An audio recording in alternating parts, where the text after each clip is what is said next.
Can't get away with them smell.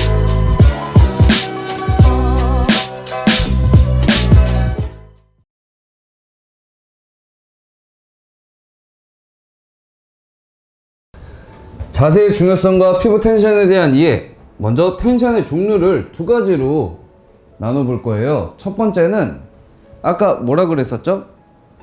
머신을 든 손과 그 다음에 반대편 손으로 타투를 한다고 했었잖아요. 반대편으로 이 저항을 없애주는 거를 텐션이라고 하는데, 없애줄 때 펴주죠. 이거는 약간 고의적인 거죠. 그렇다 보니까 인위적인 텐션이라고 생각해 볼 수 있어요. 인위적인 텐션. 적어봐 주세요. 텐션의 종류. 인위적인 텐션이 있을 거고요.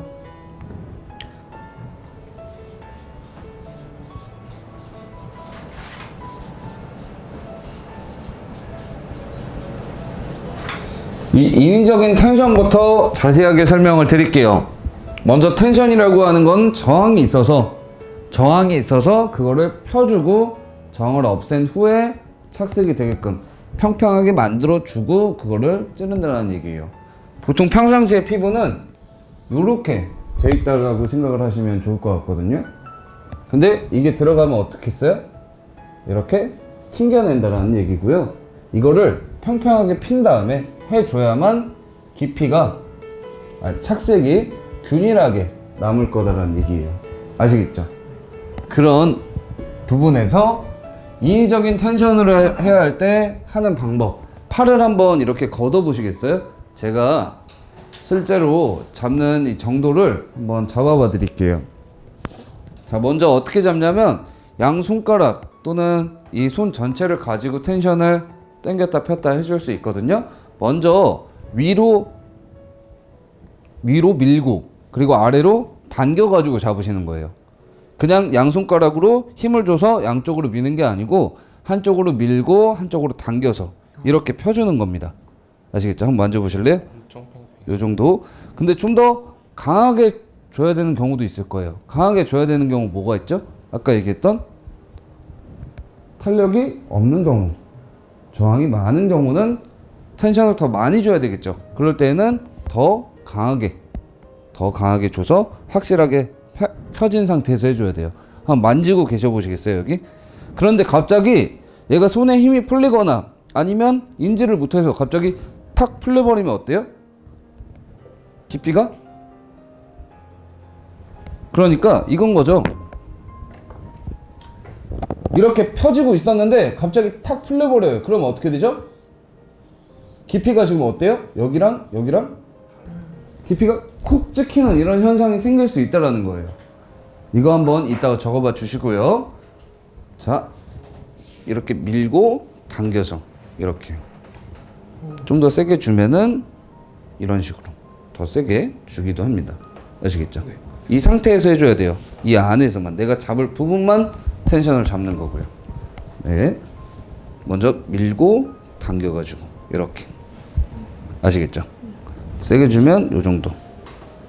요 개념으로 해주면 돼요. 생각보다 세죠? 네. 네.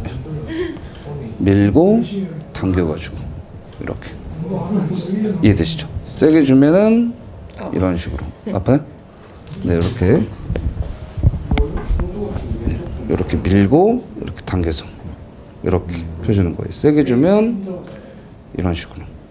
이해되시죠? 네. 이런 식으로 텐션을 준다. 근데 텐션 줄 때 제가 방향이 어땠어요? 한쪽 방향만이었나요?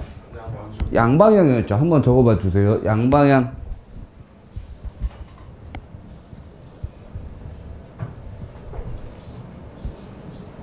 양방향이 기준이어야 됩니다. 왜냐하면 한 방향으로 하면 아까 우리 얘기했던 것처럼 왜곡이 생길 수 있어요. 한쪽으로만 이렇게 당겨서 하고 풀잖아요? 그러면 핀이 안 맞거나 왜곡이 생기는 경우가 많이 비일비재하게 발생이 돼요. 확실히 이해되시죠? 이렇게 당기고 하시면 안 된다 이거예요. 한쪽만 이렇게 당기고 하시면 안 된다 이거예요. 양쪽으로 당기고 그 다음에 하셔야 되는 거예요. 그런 부분들 생각해 보시고요. 그 다음에 또 주의해야 될 건 아까 얘기했던 힘의 전달. 뭐 좀 더 풀어서 얘기하면 지탱이죠, 지탱. 지탱할 수 있게 해줘야 돼요. 이게 생각보다 힘이 많이 들어갑니다. 생각보다는요. 너무 세게 줄 필요는 없어요, 사실. 눈으로 봤을 때 지금 반대편 손으로 한번 잡아보세요. 그냥 펴지기만 하면 돼요, 펴지기만. 그냥 펴지기만 하면 됩니다, 사실. 아시겠죠? 펴지기만 하면 돼서 오히려 힘을 많이 주면 지탱이 무너져서 더 실수를 이어질 수 있으니까 그냥 적당히 펴주는 정도라고 생각하세요. 그런데 저항이 너무 많은 경우는 어떻게 해야겠어요? 네, 더 세게 해줘야 되겠죠? 죄송한데 잠시만요. 네. 네. 지금 급하신 거 아니면은 제가 좀 이따가 전화 드릴게요. 수업 중이어서요. 네, 아니면 카톡으로 남겨주세요. 네. 자, 그런 부분들 생각해 보시면 되겠고요. 그 다음에 이 텐션을 줬을 때 좀 더 주의해야 될 것들이 몇 가지 있는데, 방금 얘기했던 양방향과 힘의 전달, 그 다음에 내가 할 부분만 잡는 거예요. 내가 할 부분만. 크기라고 한번 얘기를 해볼까요? 크기, 면적, 내가 잡을 면적만 잡으시는 겁니다. 그러니까 제가 그림이 긴 팔이라고 해서, 부위가 긴 팔이라고 해서 긴 팔을 다 잡고 할 수가 없잖아요. 내 선이 가는 면적만, 내 선이 가는 면적만 잡으시는 거예요. 그 이상의 것을 잡으려고 하면 힘의 분산이 오히려 안 돼요. 그러니까 난 여기서 당긴 줄 알았는데 이 가운데는 텐션이 안 잡혀 있는 거예요. 아시겠죠? 그래서 텐션의 이 방향을 다시 한번 생각해 보시고 잡는 면적도 한번 생각해 보시길 바랄게요. 그리고 힘이 풀려버리는 경우가 많이 생겨요. 아까 얘기했듯이. 그래서 좀 안정감 있게 잡으시는 게 좋아요. 웬만하면 제가 아까 잡아드린 것처럼 이렇게 허공에서 잡는 게 아니고 뭐 이런 식으로 잡는 게 좀 더 힘이 덜 들어가겠죠. 아시겠죠? 그리고 왜 양방향으로 잡냐면, 그러니까 왜 밀고 당겨가지고 잡냐면, 양쪽으로 하게 되면 힘이 많이 들어가요. 그렇기 때문에 밀고 당기는 거예요. 그게 더 효율적입니다. 더 지탱하기 더 좋아요. 아시겠죠? 그런 부분들 지금 두 손가락으로 했지만 네 손가락도 될 것이고 두 손가락도 될 것이고, 여러분 편한 대로 기호 맞게 쓰시면 됩니다. 오늘부터 그래서 구호판 하실 때 왼손을, 반대편 손을 위에 올려두고 구호판을 진행해 보세요. 당길 필요는 없어요, 구호판을. 그런데 습관이 되실 수 있게끔, 자연스럽게 반대편 손이 올라올 수 있게끔 작업할 때 항상 주의를 해주세요. 텐션이 없으면 뭐가 안 된다고요? 착색이 안 돼요, 착색. 그래서 가장 중요하다라고 볼 수 있습니다. 오른손은 테크닉이 아무리 좋아도 착색을 못 시키면 의미가 없어요, 의미가. 그래서 이 텐션을 꼭 신경 써 주시길 바랄게요.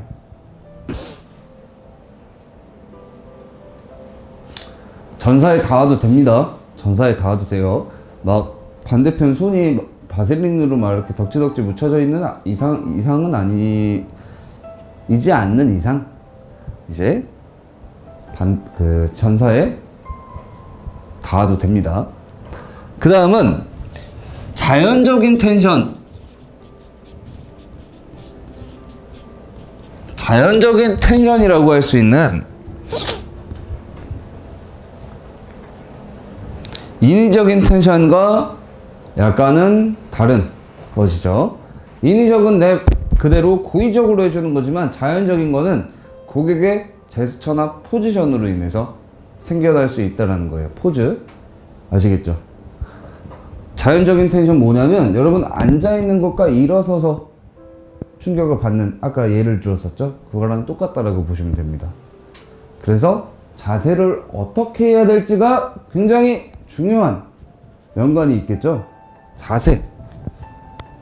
부위별 텐션 잡는 방법 및 방향에 대해서 설명을 드려볼 건데, 부위를 좀 나눠보려고 해요. 그래서 여러분들이 이해하기 쉽게 부위를 좀 나눠보고 그 부위마다 자연적인 텐션과 인위적인 텐션을 어떻게 잡으면 좋을지 한번 간략하고 좀 팩트 있게 저희가 같이 진행을 해볼게요.